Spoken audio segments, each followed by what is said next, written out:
사람의 탈을 쓰고 이렇게 경악스러운 짓을 할 수 있나 싶은 생각이 들어 한동안은 정말 정신까지 차리기 어려울 정도로 몸과 마음 모두 지쳐 있었어요.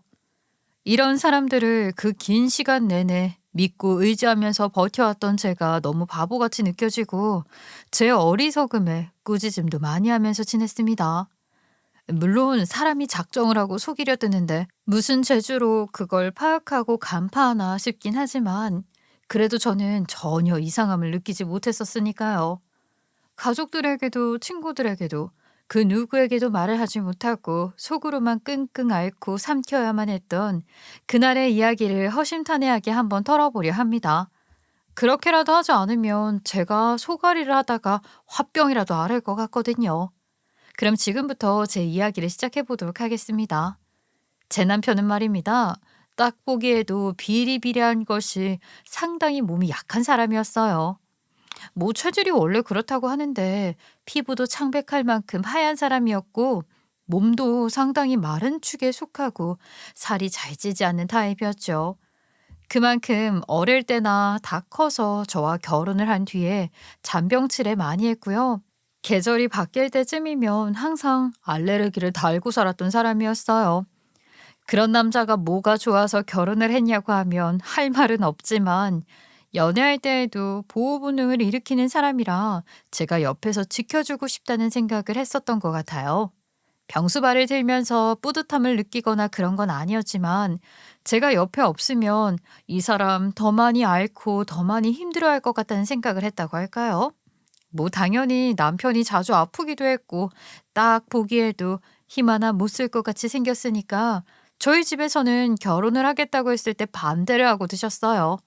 하지만 사람이 또 청개구리 근성이라는 게 있지 않겠어요? 집에서 반대를 하니까 오히려 오기 같은 게 생기더라고요.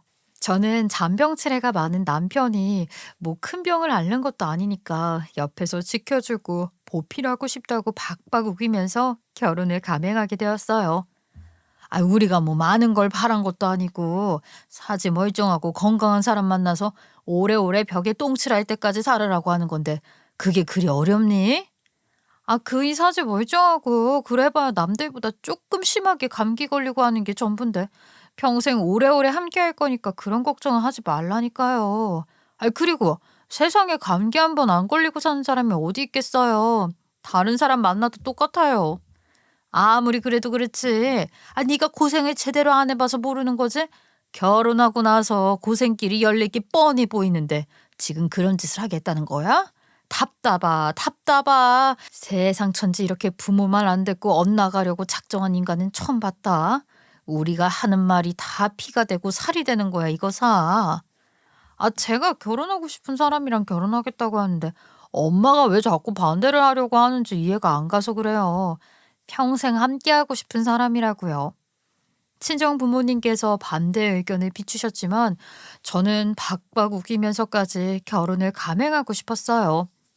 제가 부모님의 반대를 무릅쓰고 그런 결정을 할 만큼 남편은 저에게 헌신적으로 굳는 사람이었고 최선을 다해서 저를 기쁘게 해주려고 노력을 하는 사람이기도 했어요.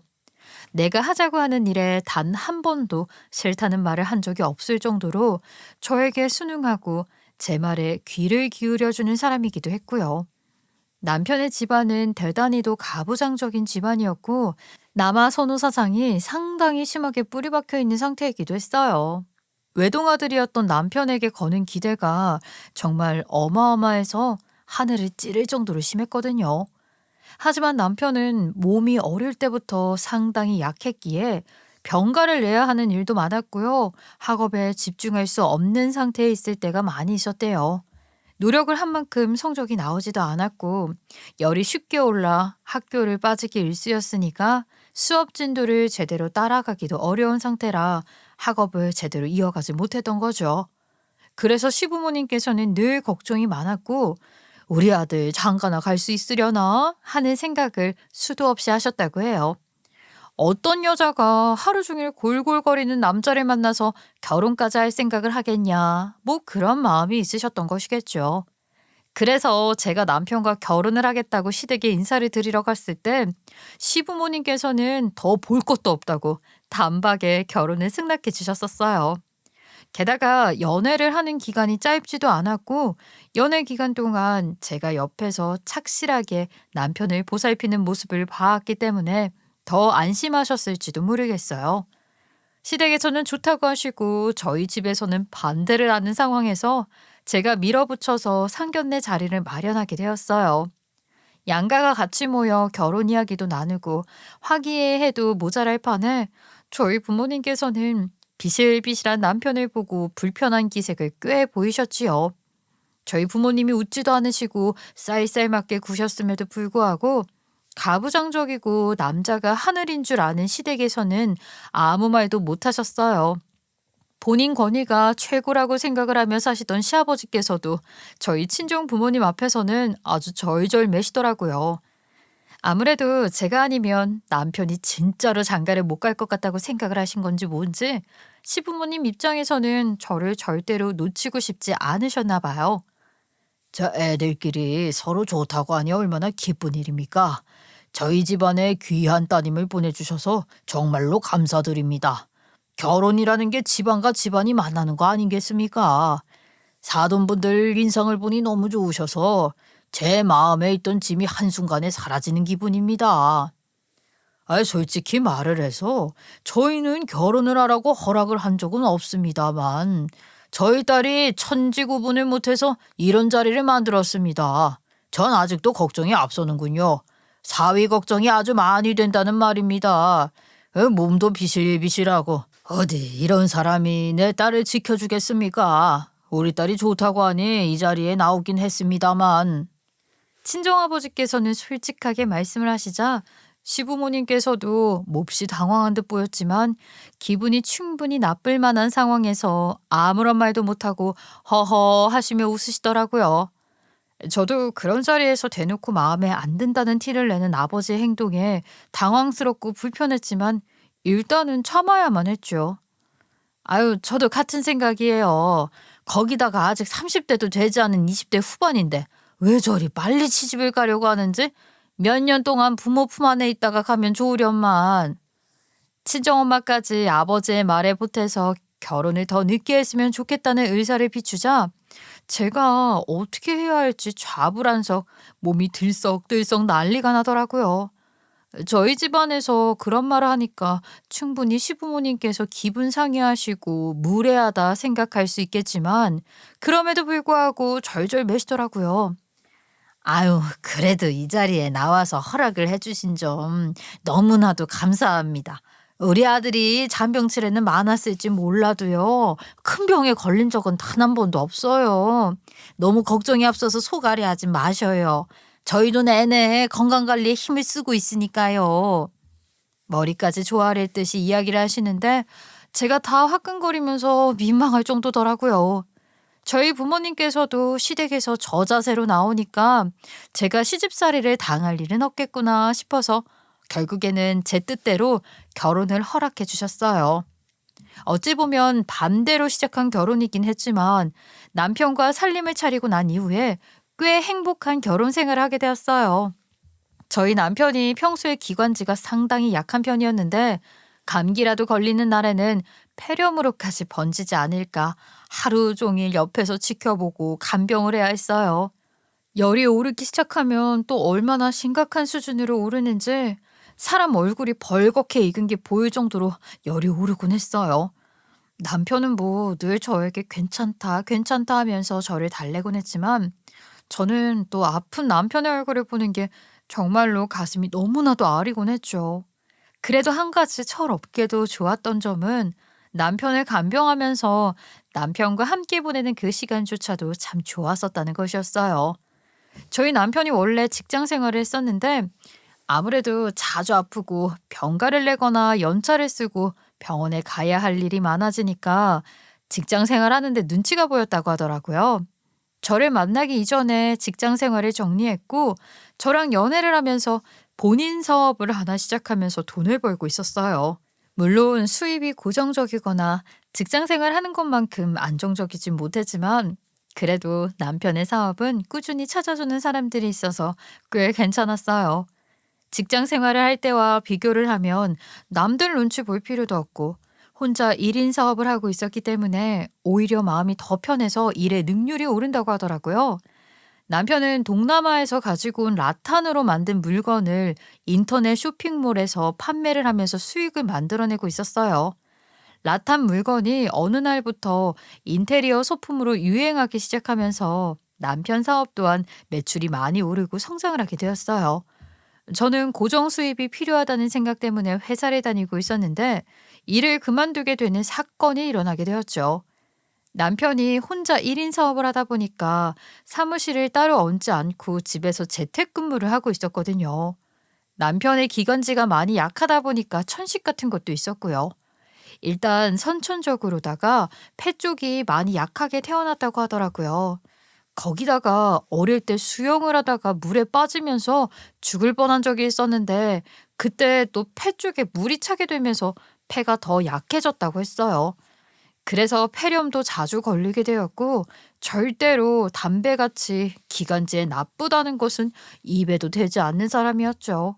아무튼 제가 직장에 출근을 하던데 남편이 감기 기운이 있는 것 같다고 했는데 슬쩍 이마를 만져보니까 열이 살살 오르는 것 같더라고요.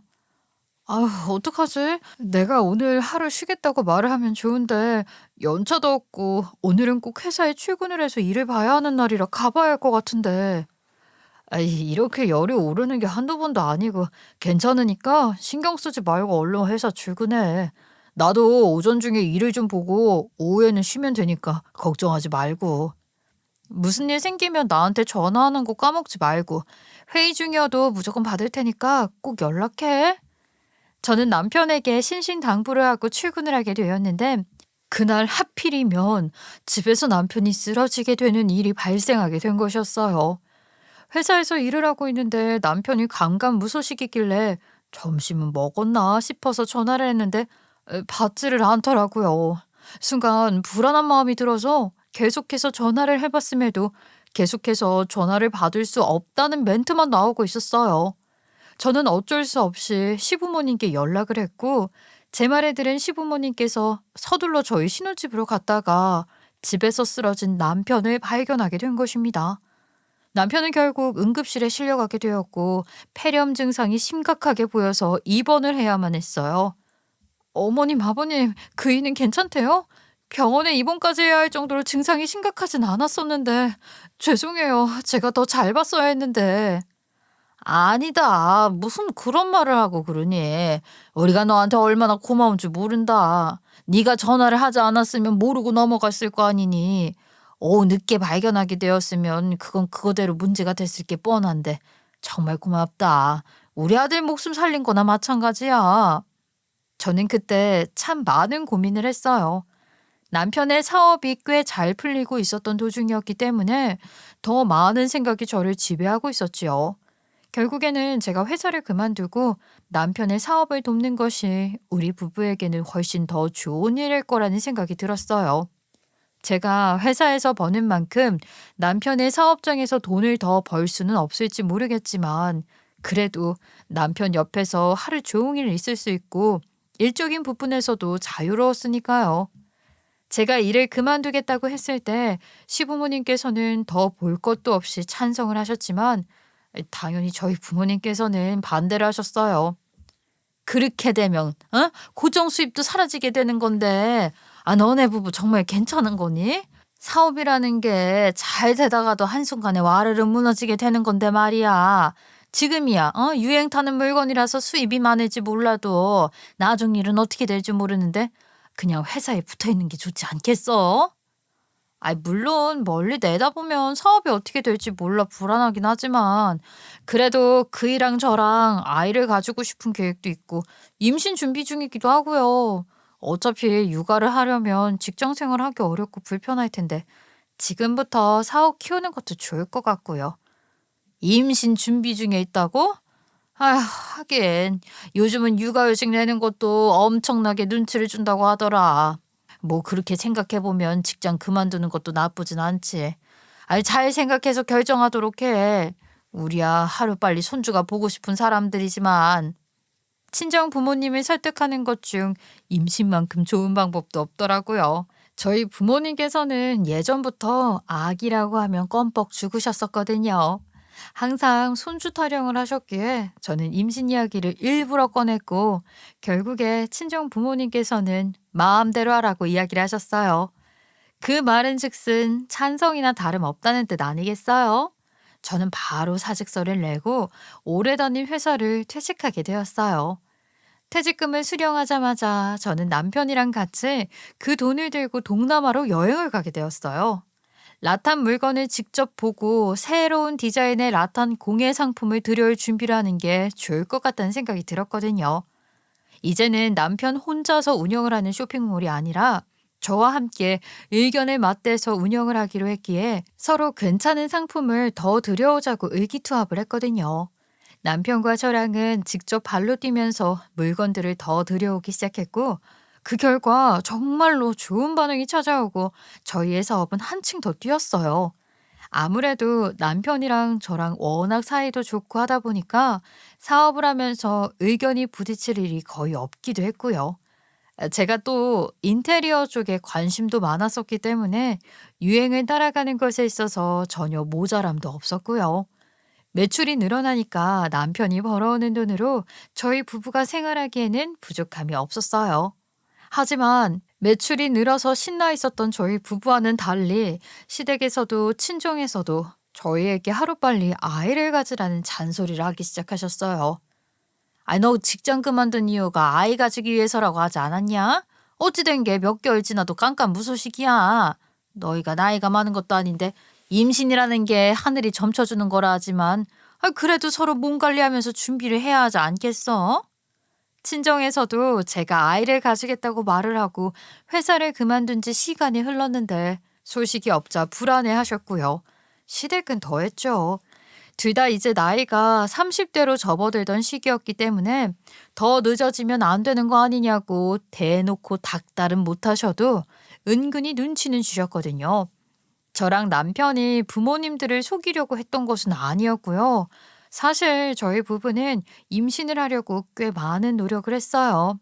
하지만 이상하게도 아이가 잘 들어서지 않아서 매번 실패만 하고 있었죠. 시간이 속절없이 흘러가니까 살짝씩 눈치만 주시던 시부모님께서도 슬슬 여유가 사라진 모양이더라고요. 물론 너희가 알아서 인생 계획을 세우고 임신도 하겠다고 하지만 그래도 우리 아들이 외동아들이고 대를 이어야 하는 독자나 다름없지 않니? 아이가 생기지 않으면 우리가 죽어서 조상님들 얼굴 뵐 면목이라도 있겠어? 우리 아들이 대를 끊게 생겼는데. 저희도 준비하고 있으니까요. 너무 조바심 내지 말고 기다려주세요. 저희 아직 젊어요. 요즘은 40대 중반에도 임신을 한다고 하던데요. 물론 의료기술이 좋아졌으니까 시험관이니 뭐니 방법이 많다고 하긴 하지만 아이를 가지려면 하늘에 빌어서라도 부탁을 해야 하지 않겠니? 너 나랑 같이 교회라도 나가서 기도라도 올려보지 않을래? 우리 권사님 며느리도 기도해서 임신했다고 하더라. 저희 시어머니는 아주 독실한 기독교 신자였는데 월요일을 제외하고는 매일같이 교회에 출석 도장을 찍으시는 열정적인 분이셨어요. 혼자 기도실에 들어가서 기도도 올리고 수요 예배, 금요 예배 할 거 없이 예배란 예배는 다 참석하시는 분이셨지요. 그렇게 열심히 교회에 출석을 하는 이유는 오로지 하나, 제가 임신을 할 수 있도록 해달라고 기도를 드리기 위해서였어요.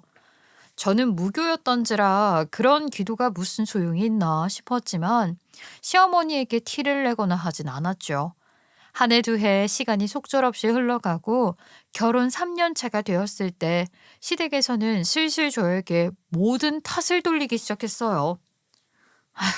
내가 이런 말을 하는 게 맞나 싶긴 하지만 말이다. 혹시 네 몸에 무슨 문제가 있는 건 아니냐? 우리 아들이야. 몸이 약한 거지. 뭐 그쪽에 문제가 있으려고. 임신 잘 안 되는 것은 여자 탓이 대부분이라고 하던데. 병원에 가서 검사라도 한번 받아봐야 하는 거 아니니? 어쩜 나이도 아직 창창한데 임신이 안 되냔 말이야. 저는 그 말에 화가 나서 산부인과에 가서 검사를 받았고 검사 결과지를 당당하게 시부모에게 들이밀었어요. 거기 보시면 의사소견서에 써 있는데요. 몸에 아무런 이상 없고요. 자연 임신이 가능한 몸이라고 하더라고요. 그러니까 이제 그만 스트레스 주세요. 검사 결과지를 받아든 시부모님은 역시 본인 아들이 비리비리해서 이렇게 된 건가 싶었는지 아무 소리도 못하고 고생했다고만 하시더라고요. 솔직히 저도 그런 검사까지 받으면서 남편 기를 죽이고 싶은 마음은 없었어요. 그런데 허구한 날 제 탓을 해대는데 어떻게 하겠어요. 제가 그런 행동을 했기 때문에 남편은 본인 때문에 임신이 잘 안 되는 것인가 하면서 좀 더 의기소침한 모습을 보여주곤 했죠. 저도 임신이 잘 되지 않는 것이 남편의 잘못이라고 생각을 하진 않았지만 시부모님의 손주 타령 잔소리에 지쳐가고 있어서 한 행동이었어요. 그렇게 매번 임신이 되길 기도했지만 저희 부부 사이에 아이운이 없는 건지 뭔지 아이가 들어설 생각을 하지 않더라고요. 기도를 정말 드려야 하나 싶어서 교회도 몇 번 따라갔지만 아무런 일도 일어나지 않았고요. 말마다나 40대 중반에도 임신을 하는 마당에 아직 젊은데 왜 임신이 안 될까 고민도 많았어요.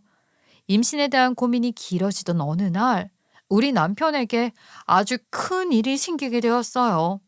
폐가 약했던 우리 남편에게 글쎄 폐섬유종이라는 병이 생기게 된 것이죠. 폐섬유종이라는 병을 들어보셨나요? 저는요 살면서 처음 알게 된 병이었어요.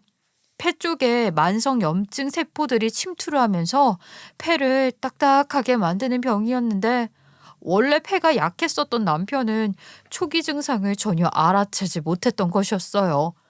결국에는 폐 기능 부분에서 손실이 일어나게 되는 바람에 0 이상에서 병원을 찾게 되었다가 정밀 검사를 통해 알게 된 병이었지요. 이미 호흡 부전까지 발생을 하는 바람에 병원에서도 손을 쓸 방법이 없다고 고개를 절레절레 젓더라고요. 폐섬유종은 완치라는 게 없습니다. 약물 치료를 한다고 해도 호전이 되는 건 아니라서요. 아무리 조심한다고 해도 진행을 막을 방법이 없어요. 결국에는 폐가 딱딱하게 굳을 거고 그렇게 되면 호흡이 불가한 상태가 되어서 사망에 이르는 병입니다. 폐섬유종이라는 병 자체가 치료 방법이 딱히 있는 것도 아니었기 때문에 결국에는 시한부 판정을 받은 거나 다름이 없었죠. 저희 부부는 병원에서 나오면서 눈물을 삼키지 못했고 병원 입구에서부터 부둥켜 안고 한참을 울어야만 했어요. 남편은 아직 30대도 제대로 살아보지 못한 창창한 젊음을 가지고 있는데 시한부 판정을 받게 된 것이었으니까요. 의사는 저희에게 길어야 1년 정도밖에 안 남았다며 진행 속도가 생각보다 빠르다고 이야기를 했거든요. 저희 부부는 어느 정도 마음을 진정시킨 뒤에 시댁과 친정에 이 소식을 알리게 되었는데 시댁에서는 망연자실해 하셨고 저희 친정집은 다시 생각해도 참 그때 받았던 상처가 너무나도 커서 회복하기 힘들 정도였으니까요. 뭐라고? 김서방이 폐섬유종에 걸려서 1년도 채 못 산다고? 아이고, 내가 뭐라 그랬냐. 건강한 게 최고라고 말을 했잖니. 어떻게 이런 일이. 내가 정말 내 딸 생각해서 말을 하는 건데 사별보다는 이혼이 낫지 않겠니? 아이, 곰곰이 생각을 좀 해봐라. 저희 친정 부모님께 저는 진심으로 화가 났고 누구보다 더 큰 실망을 하게 되었어요. 저에게만 따로 이야기를 한 것도 아니었고요. 남편이 같이 있는 자리에서 대놓고 사별보다 이혼이 낫다는 이야기를 하셨으니까요. 저는 불같이 화를 내지만 우리 남편은 고개를 푹 숙이고 아무런 말도 하지 못하는데 정말 열이 받아서 눈물이 뚝뚝 흐르더라고요.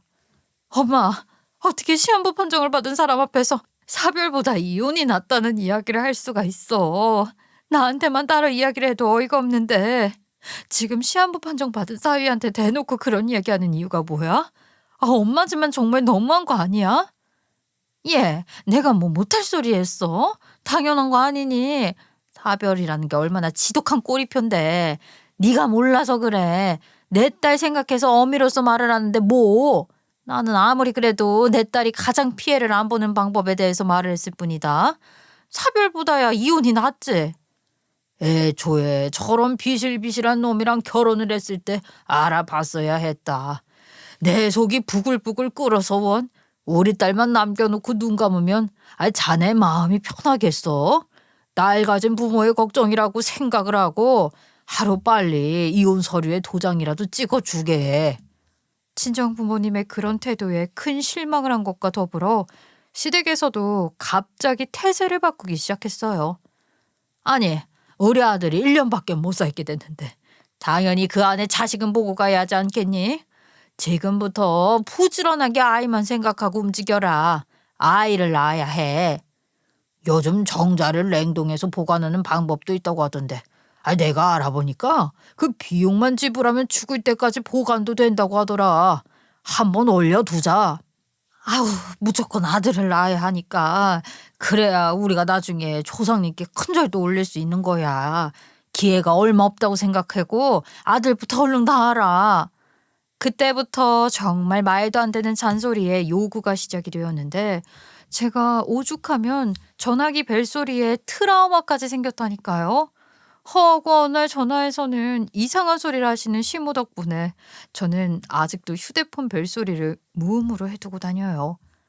예. 오늘 저녁 9시에 두 부부가 같이 잠을 들어야 아들을 낳을 수 있다고 하더라. 너네는 침대는 어느 방향으로 놓아져 있니?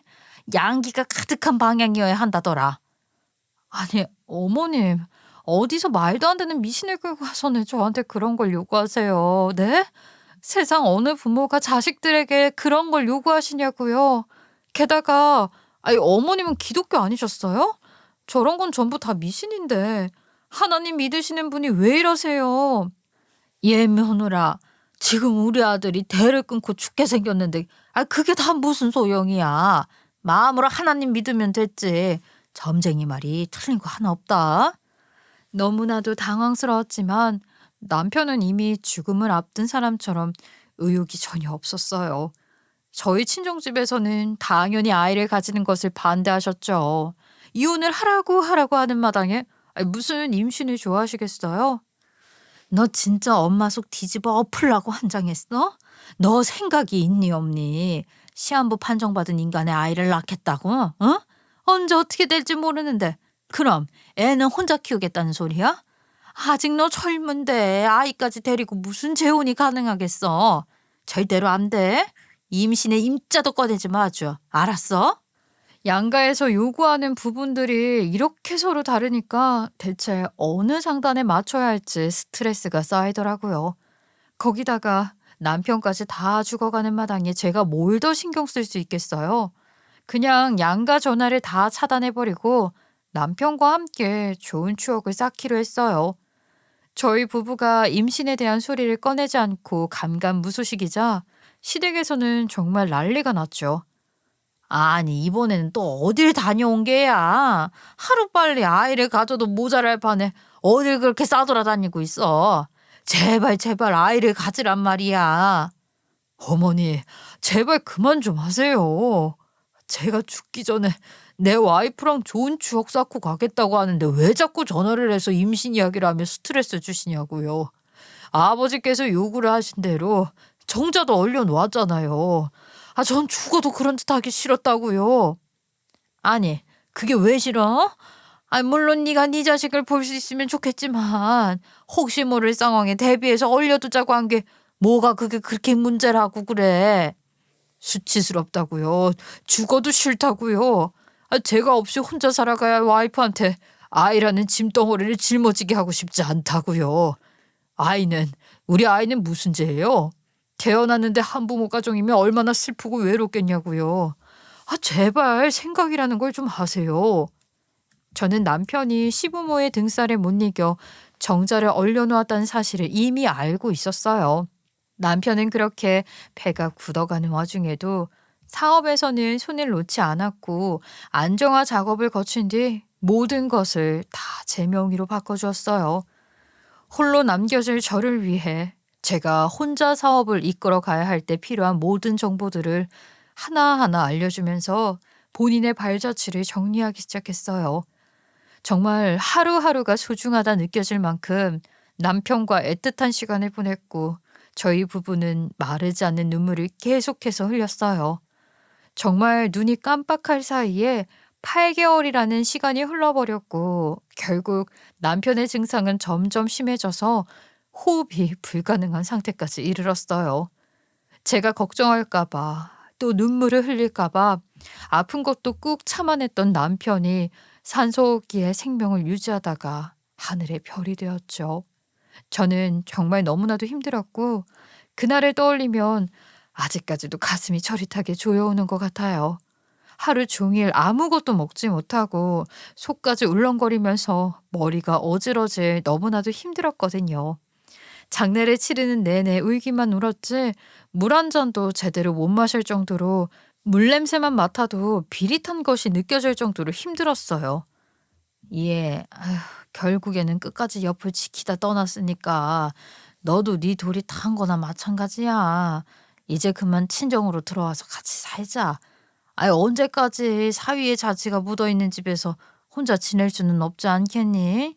친정으로 돌아오거라.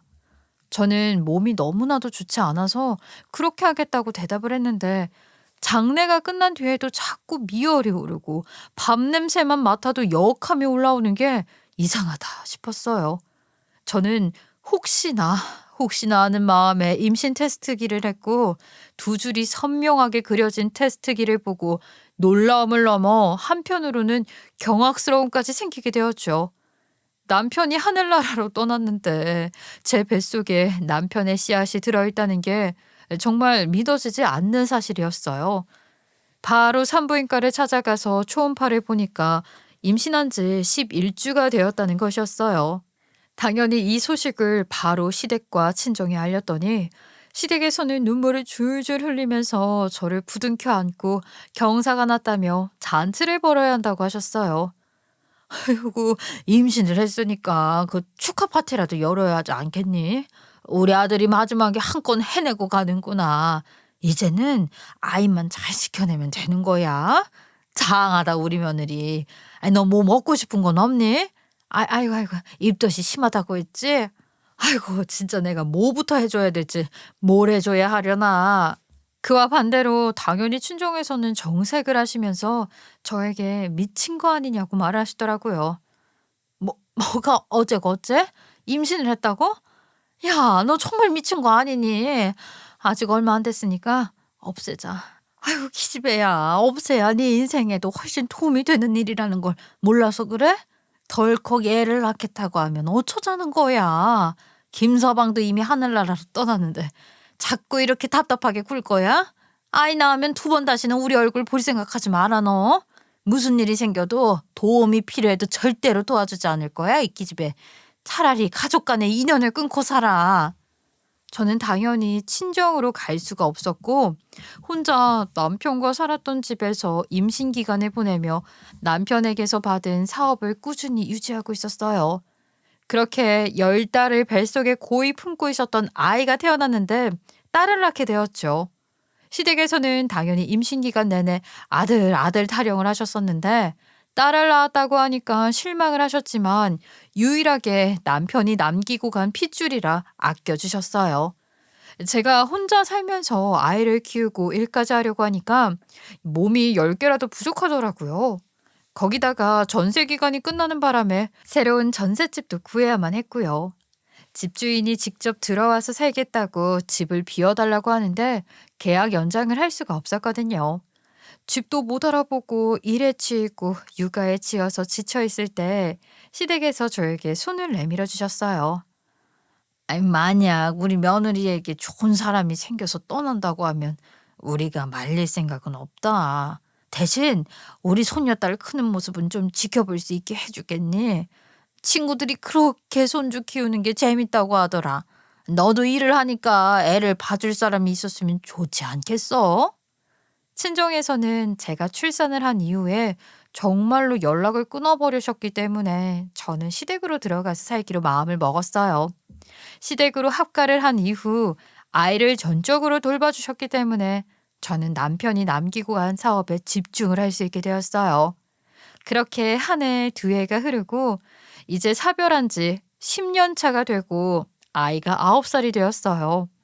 딸이 9살이 되니까 아빠의 존재를 계속 물어보는데 하늘나라에 있다고 하니까 참으로 슬퍼하더라고요.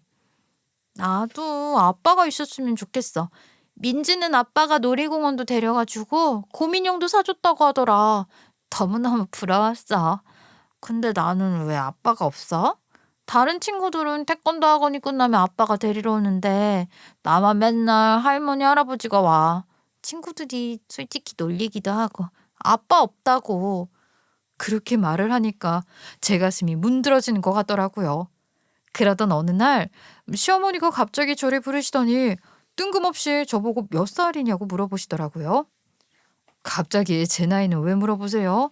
저 올해로 딱 40 됐어요. 그렇게 생각하니까 시간이 정말 많이 지났네요. 어머님 처음 뵀을 때는 20대였는데. 그러네. 시간이 참 빠르게도 흘러간다 얘. 벌써 우리 아들 간지도 10년이 됐다니. 혹시나 해서 물어보는 건데 너 만나는 남자는 없니? 네? 아이, 갑자기 무슨 남자 타령이세요? 매일 집에서 일만 하고 저녁에는 아이만 보고 있는데 제가 어딜 가서 남자를 만나겠어요? 혹시 어머님 이제 저를 쫓아내고 싶으신 거예요?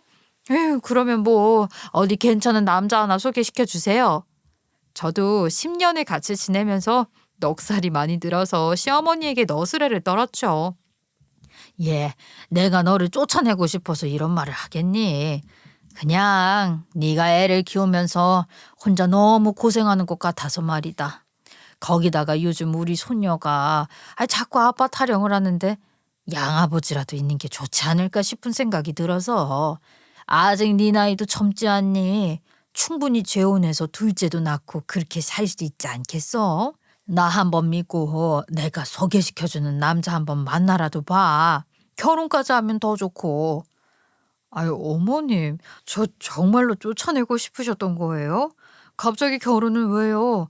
저 지금 생활도 만족스러워요. 어머님이랑 잘 지내면서 평생 같이 살래요. 에휴, 그런 말이 어딨어. 기회가 있을 때 빨리 새로운 남자 만나서 새 둥지 틀어야지. 내가 남자 하나 소개시켜 줄게. 아주 친국이라고 하더라. 그 남자가 돈도 억수로 잘 벌고 추문 하나 없이 바르게 살아왔다고 하더라. 나이가 너보다 2살이 어리긴 하지만 아직 장가도 못 갔대. 일이 바빠서. 우리 며느리랑 아주 잘 어울릴 것 같아서 내가 냉큼 사진부터 들고 왔지. 어머님, 남자 소개시켜 달라는 말은 정말 농담이었어요. 아우, 저 싫어요. 그냥 평생 딸이랑 어머님, 아버님이랑 행복하게 지낼래요. 혼자 사는 것도 나쁘지 않아요. 요즘은 결혼이 선택이라고 하잖아요. 그렇게 애둘러서 거절을 했지만 이상하게도 시어머니는 계속해서 저에게 남자를 한 번만 만나보라고 말을 하셨어요. 아니, 번듯하게 사는 사람이더라. 우리 손녀딸도 아빠 타령하는데 이왕이면 어른이 보기에 괜찮은 사람으로 만나야지. 사별 후에 재혼을 하는 게 무슨 죄 짓는 것도 아닌데 한 번만 만나보고 결정해. 그냥 그 밥이나 얻어먹고 오는 거라고 가볍게 생각하면 되잖니. 시어머니가 며칠 동안 제 뒤를 졸졸 쫓아다니면서 한 번만 만나보라고 난리를 피우시는데 만나지 않으면 진짜 만날 때까지 말을 하실 것 같더라고요. 결국에 그 소리가 듣기 싫어서 딱 한 번만 만나보고 결정을 하겠다고 말씀을 드렸죠. 그렇게 소개팅 아닌 소개팅 자리에 나갔는데 나온 남자가 남편이랑 상당히 비슷한 분위기를 풍기는 느낌이었어요. 물론 남편보다 훨씬 살집도 있고 건강해 보이긴 했지만 뭔가 이상하리 만큼 남편이랑 느낌이 비슷하더라고요. 죽은 남편 생각도 나고 말하는 느낌까지 비슷해서 우리 남편이 사실은 환생을 한 게 아닐까 하는 생각까지 하게 됐죠.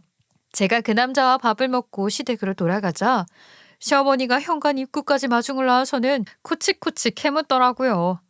어때? 내 말이 맞지? 건실한 사람이라니까. 성격도 괜찮고 아주 유순하다고 들었는데 우리 며느리랑 딱 잘 어울리지 않겠어? 그럭저럭 나이가 아무래도 둘 다 있어서 그런 건지 뭐 대화 자체는 잘 통하더라고요. 무슨 일 하는지는 잘 모르겠지만. 나이 들어서 대화가 잘 통하고 느낌이 잘 맞는 사람만큼 좋은 것도 없는 법이야. 애미야, 내가 너를 너무 오래 붙잡고 있었던 것 같구나. 나만 믿고 그 남자랑 식부터 올리고 같이 살아. 같이 살면서 정도 들고 그러는 거야. 아유, 시작부터 어떻게 다 맞을 수가 있겠니? 갑자기 결혼부터 하고 같이 살으라고 말을 하시는데 대체 왜 저러나 싶더라고요. 아니 무슨 한 번 만나고 하는데 결혼 이야기를 하냐고요. 그것도 제가 딸도 아니고 며느리인데 이상하잖아요. 하루 이틀 그러신 것도 아니고 눈만 마주치면 결혼하라고 난리인데 오죽하면 옆에서 시아버지가 시어머니의 옆구리를 막 찔러댈 정도로 눈치를 주셨어요.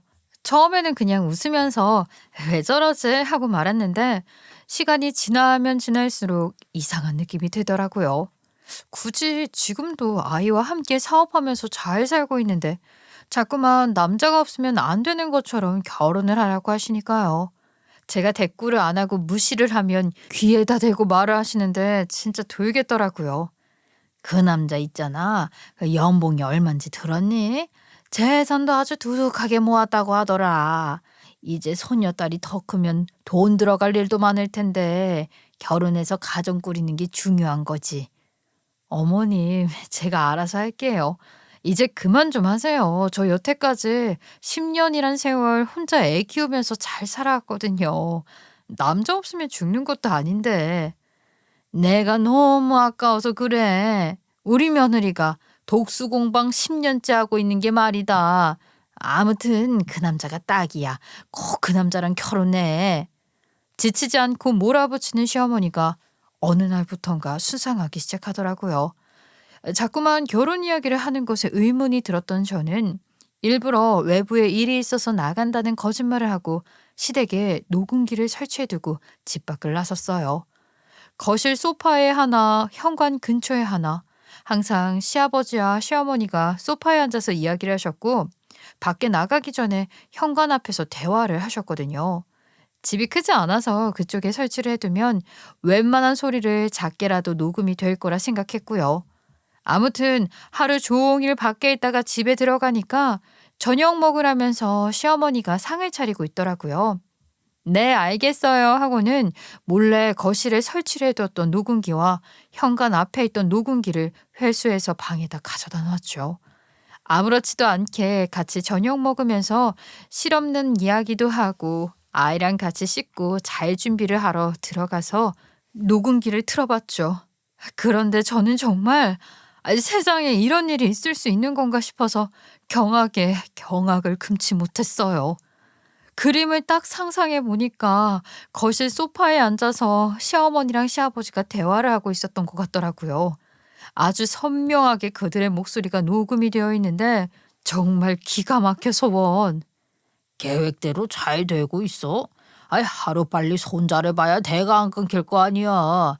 시간이 더 지나서 제가 임신을 못하게 되면 어떡해. 아유, 이럴 줄 알았으면 징죽에 알아볼 걸. 아유, 걱정 좀 그만해요. 조금만 기다려 보라니까. 내가 결혼하라고 매일같이 이야기하고 있으니까 생각 있으면 들어먹겠지. 냉동정자는 모래 잘 보관되고 있대요. 아이고, 세상 정말 좋아졌어. 어떻게 그런 걸 개발을 할 생각을 했을까? 돈만 내면 무기한으로 보관해 준다는데 무슨 걱정이 있겠어. 나는 그 냉동정자 보관법보다 결혼 브로커가 있다는 사실이 더욱 신기하고 놀랄 뿐이야. 세상에 조건 하나하나 맞춰서 사람을 구해준다는 게 이게 말이나 되는 소리야. 게다가 우리가 요구한 조건이 좀 까다로워. 그러게요. 여자한테 전혀 관심이 없는 사람이랑도 매칭을 해준다는 게 너무나도 신기하죠. 이런 게 있는 줄 알았으면 징집게 시킬 걸 그랬어. 완전 일석이조 아니야? 무정자증에 여자의 관심은 없고 위장 결혼은 필요한 사람이랑 대를 이을 손주를 낳기 위해서 시험관을 해야 하는 여자랑 딱이지 뭐. 둘이 결혼부터 시키고 임신이 잘 안 된다는 핑계로 우리 아들 냉동정자로 시험관 시키면 딱이라 이 소리지. 계획대로 잘 되겠죠. 아유, 이거를 며느리가 알게 되면 난리가 날 텐데 절대로 비밀로 해야 하는데 어차피 남자 쪽 집에서는 아무것도 모른다니까 뭐 잘 됐죠. 아들이 여자한테 관심 없는 것도 모르는 부모라니. 에이구. 계획이 성공할 때까지는 절대로 입방정 떨지 마.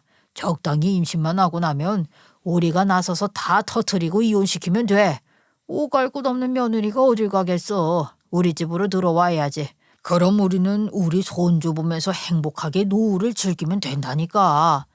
그러니까 한마디로 저에게 소개시켜 주었던 사람은 무정자증의 여자에게는 관심도 없는 남자였던 것이었습니다. 남자 쪽 집안에서는 이 사실을 모르고 있었고 남자는 여자에게 관심 없는 것을 숨기기 위해서 위장 결혼이 필요해서 브로커와 연락을 요청한 것이었고요. 우리 시댁은 제가 남편의 냉동정자로 시험관을 해서 아이를 낳는 것을 거부했기에 어떻게든 재혼을 빌미로 남편의 아들을 보겠다는 일념으로 그딴 짓을 벌인 겁니다. 전 정말로 이게 현실에서 벌어질 수 있는 일인 건지 다들 저를 속이기 위한 몰래카메라를 하고 있는 건 아닌 건지 경악을 금치 못했어요. 저는 그냥 넘어가면 절대로 안 된다는 생각을 하게 되었죠. 아이가 잠들자마자 곧바로 시부모님 방을 찾아가서 그 녹음 파일을 틀어놓고 시부모에게 따지기 시작했어요. 어떻게 인간의 탈을 쓰고 이런 짓을 할 수가 있어요? 어떻게? 도대체 그놈의 아들이 뭐가 중요하다고 이런 미친 짓까지 벌이면서 결혼을 시켜? 시험관을 시키려고? 아니, 너는 지금 밖에 나가면서 녹음기를 설치해두고 간 거야? 그렇게 우리가 못 믿어서? 왜? 우리가 혹시 손녀딸에게 무슨 해코지라도 할까봐? 방귀 낀 놈이 성낸다고 지금 누가 누구한테 큰 소리를 치면서 화를 내시는 건데요? 진짜 기가 막혀서. 화낼 사람은 나라고요, 나. 이런 짓을 꾸미고도 제 얼굴을 보고 하하호호 웃을 수 있었어요. 이게 사람이 할 짓이냐고요. 그 말에 시부모 둘 다 딴청을 부리면서 당연히 아무런 말도 못했죠. 지들도 솔직히 잘못된 걸 몰라서 그랬겠어요? 다 알면서 욕심을 부린 거죠. 한 사람의 인생을 이렇게까지 망치게 하면서 죽은 아들의 핏줄을 보고 싶어 한다는 그 집착도 너무나도 소름 끼치고 무서웠어요. 저 아이 데리고 짐 챙겨서 나갈 겁니다. 최대한 빠른 시일 내에 모든 걸 정리하고 이 집을 떠나겠어요. 2번 다시는 우리 남편의 핏줄 볼 생각하지 마세요. 갑자기 그게 무슨 소리야. 참나. 그러니까 손주만 낳아주면 되는 건데 그걸 왜 비해 왜. 우리 아들이 얼린 냉동정자로 나오면 되는 거 아니냐고. 도대체 뭐가 그리 고고해서 시험관은 죽어도 안 하겠다는 거야? 그렇게 아들을 원하시면 그 브로커 통해서 대리모 구하세요. 그럼 되는 거 아니냐고요? 얘가 그러면 사생아가 되는 거잖니. 손녀딸이랑 반쪽짜리 남매가 될 텐데 나는 그 꼴은 또 못 본다. 바로요. 이게 이상한 욕심이라고요. 저는 저랑 남편이 같이 난 우리 아이만 잘 키우면서 살 겁니다. 2번 다시는 얼굴 볼 생각도 하지 마세요. 그렇게 다음날 바로 아이를 학교에 보낸 뒤 짐을 정리해서 용달차에 실었는데 당장 오갈 곳이 없어서 결국엔 10년 만에 친정집에 연락을 했습니다. 친정 부모님께서는 제 사정을 다 들으시고는 분노를 하셔서 시댁으로 찾아와 제 남은 짐을 모조리 챙기신 뒤 시아버지의 뺨을 갈겨버리시더라고요. 이 미친놈의 집안이 지금 누구 딸을 도구로 생각하는 거야? 애초에 결혼한다고 했을 때부터 내가 이 집안 돌아가는 꼴이 마음에 안 들었어. 아니, 지금 누가 누구 뺨을 날리고 그래요. 우리가 뭘 어쨌다고. 대를 이어야 할 손자가 필요하다고 한 게 그렇게 큰 죄예요? 어디 우리 딸 가슴에 태못 박아놓고 그딴 소리를 해. 당신 진짜 입 안 다물어. 그쪽도 아주 머리채 잡히고 싶어서 안달이 났지. 내가 그럼 어떻게 빡빡이로 만들어줄까? 그러면 정신 차릴래? 그 말에 찍소리도 못하고 저를 붙잡지도 못하고 그 배신자들을 뒤로하고 저는 친정집으로 아이와 함께 오게 되었어요. 처음에는 정말 어색하기 그지없었죠. 10년 가까운 세월 동안 대화라는 것을 아예 단절하고 살았었기에 주변 공기까지 얼어붙은 느낌이었어요. 하지만 우리 딸이 가운데에서 애교도 부리고 할머니, 할아버지 하면서 따르기 시작하니까 부모님께서도 저에게 사과를 하시더라고요. 그래, 우리가 너무 우리만 생각한 것 같다. 10년이라는 세월 동안 곰곰이 곱씹어 보니까 우리가 어리석었다는 걸 알겠더라. 손녀딸이 얼마나 보고 싶었는지. 참, 우리가 미안하다. 잘못했다. 그렇게 부둥켜 울면서 눈물 젖은 화해를 한 뒤 잘 지내고 있었는데 시댁이라고 부르고 싶지도 않은 그 인간들도 우리 딸이 그리웠는지 날 좀 보여달라고 하더라고요. 전 당연히 거절했고 포기를 모르는 그 인간들이 친정집 앞까지 찾아와서 손녀딸 얼굴 보게 해달라고 빌었어요.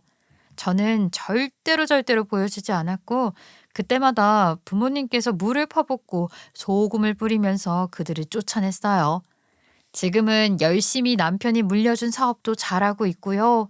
친정 부모님과도 완벽한 화해를 이루고 딸 잘 키우면서 행복하게 지내고 있습니다. 저의 자아성찰 같은 이야기 끝까지 들어주셔서 감사드리고요. 악플보다는 선플 남겨주세요.